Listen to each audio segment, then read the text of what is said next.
प्रिय विद्यार्थियों, सुप्रभात।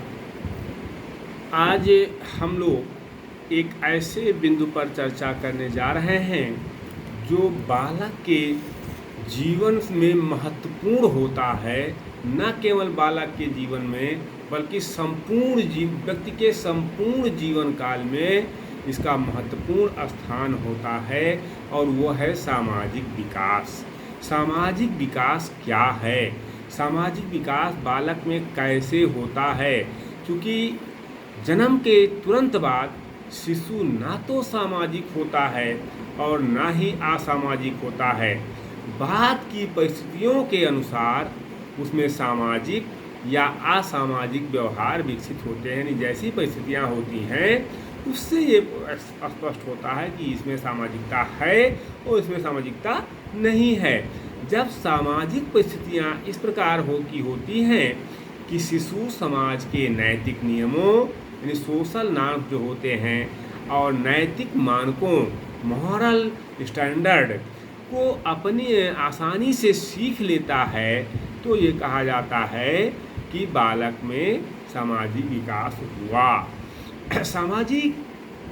सामाजिक विकास से तात्पर्य अगर देखें तो ये होता है कि मनुष्य एक सामाजिक प्राणी है।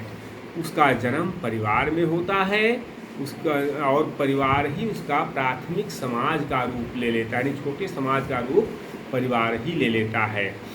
जैसे जैसे वह बड़ा होता है वैसे वैसे उसके समाज का दायरा समाज के अन्य व्यक्तियों के संपर्क में आता है, और उसका सामाजिक दायरा विस्तृत होता जाता है, बड़ा होता जाता है, और वह सामाजिक मर्यादाएं सीखता है, सामाजिक नॉर्म सीखता है, सामाजिक स्टैंडर्ड सीखता है, समाज के उत्तरदायित्वों को वहन करता है, और फिर समाज में ही उसका अंत हो जाता है।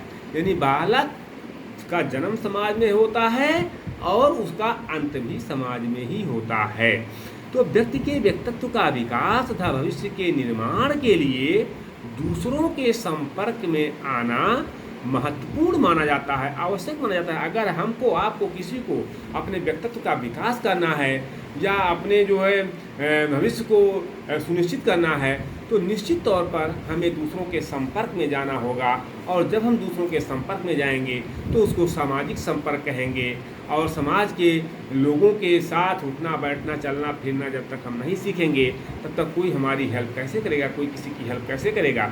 तो अपने विकास के लिए और दूसरों के विकास के लिए और अपने व्यक्तित्व के विकास के लिए, अपने व्यक्तित्व के निर्माण के लिए हमें एक दूसरे के संपर्क में आना पड़ता है। जैसे स्कूल्स में जाना, सामूहिक उत्सवों में भाग लेना, या बाजार जाना, ये सब सामाजिक संपर्क के साधन हैं। और सामाजिक उत्सव जो होते हैं, जैसे तमाम मेले लगते हैं, तमाम त्यौहार होते हैं, त्योहारों में एक दूसरे के घर आना जाना होता है, मेले में लोग एक दूसरे से मिलते हैं, तमाम खेल कूद कार्यक्रम होता है उसमें लोग मिलते जुलते हैं, तो इससे सामाजिक संपर्क का दायरा बढ़ता है। यही बालक के व्यक्तित्व में निखार लाता है। ये सामाजिक संपर्क और साधन व्यक्ति के ऊपर जो प्रभाव डालते हैं वह उसके व्यक्तित्व के निर्माण में सहायक होते हैं। यानी जिस तरह से ये प्रभाव डालते हैं वो बालक के व्यक्तित्व का निर्माण करता है, बालक उसी तरह से अपने व्यक्तित्व को विकसित करता है। जन्म के समय शिशु में सामाजिकता लगभग शून्य होती है, यह भी हमने बताया। जैसे जैसे उसका शारीरिक और मानसिक विकास होता है वैसे वैसे उसका सामाजिकरण होने लगता है। हम लोग चर्चा किए हैं शारीरिक विकास में, मानसिक विकास में चर्चा किए हैं, तो एक बात बहुत स्पष्ट है कि बालक का सभी तरह का विकास, शारीरिक विकास, मानसिक विकास, बौद्धिक विकास, नैतिक विकास, चारित्रिक विकास, ये सारे डेवलपमेंट आपस में एक दूसरे से जुड़े हुए हैं। तो जब बालक का शारीरिक विकास बेहतर होता है, बालक का मानसिक विकास बेहतर होता है, तो बालक का सामाजिक विकास भी बेहतर होता है, अच्छा होता है, और उसका सामाजिकरण बेहतर ढंग से होता है, और वह समाज की परंपराओं, मर्यादाओं, रूढ़ियों के अनुरूप व्यवहार करना सीखता है तथा सामाजिक वातावरण में अपने आप को समायोजित करता है। यानी जो समाज का जो वातावरण होता है, जो समाज के नियम होते हैं, जो समाज के मानक होते हैं, बालक उसमें अपने आप को समायोजित करने का प्रयास करता है, सीखता है, और वो ये चाहता है कि लोग मुझे भी महत्व दें, समाज में मुझे भी महत्व मिले। तो सामाजिकरण की इस प्रक्रिया से बालक का सामाजिक विकास होता है। जैसे जैसे बालक का सामाजिकरण होता जाता है वैसे वैसे उसका सामाजिक विकास होता जाता है। सामाजिक विकास से तात्पर्य विकास की उस प्रक्रिया से है जिसके द्वारा बालक अपने सामाजिक वातावरण के साथ अनुकूलन करता है। बुद्धि की परिभाषा यही बताई गई है कि जो व्यक्ति नवीन परिस्थितियों में जितना जल्दी समायोजन स्थापित कर लेता है वो उतना ही बड़ा बुद्धिमान माना जाता है।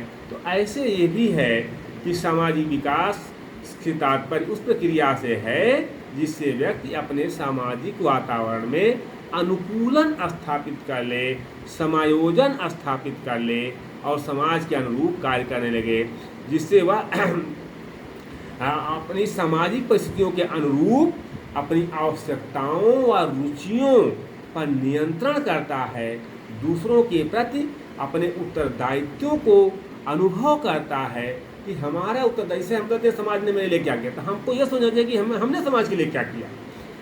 आप बच्चा सोचे कि विद्यालय हमारे लिए क्या किया, तो हमको पहले ये सोचना चाहिए कि हमने विद्यालय के लिए क्या किया। तमाम लोग कहते हैं माता पिता ने हमारे लिए क्या किया, तो आपने माता पिता के लिए क्या किया। हमको अपने दायित्वों का निर्वहन जिस दिन करने का बोध हो जाएगा उस दिन सामाजिक विकास बेहतर ढंग से हो जाएगा। कहने का आशय यहाँ ये है कि बालक समाज का एक उपयोगी तथा कुशल नागरिक सामाजिक विकास के कारण बनता है और समाज में ही अपने आवश्यकताओं की पूर्ति करता है।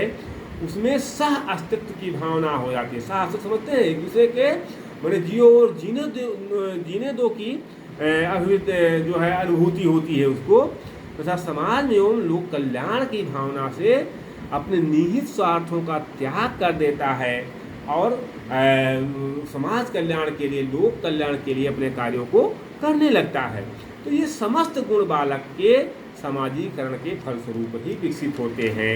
सामाजिकरण की प्रक्रिया तथा सामाजिक विकास घनिष्ठ रूप से संबंधित हैं। निश्चित तौर पर बालकों का सामाजिक विकास उनके सामाजिकरण के रूप में परिलक्षित होता है। सामाजिकरण की प्रक्रिया के बालक सामाजिक विकास को गति प्रदान करती है। हर्लाक का कथन है कि सामाजिक विकास का अर्थ सामाजिक संबंधों में परिपक्वता लाने से है। वहीं पर सोरेनसन ने कहा कि सामाजिक विकास का तात्पर्य अपनी और दूसरों की उन्नति के लिए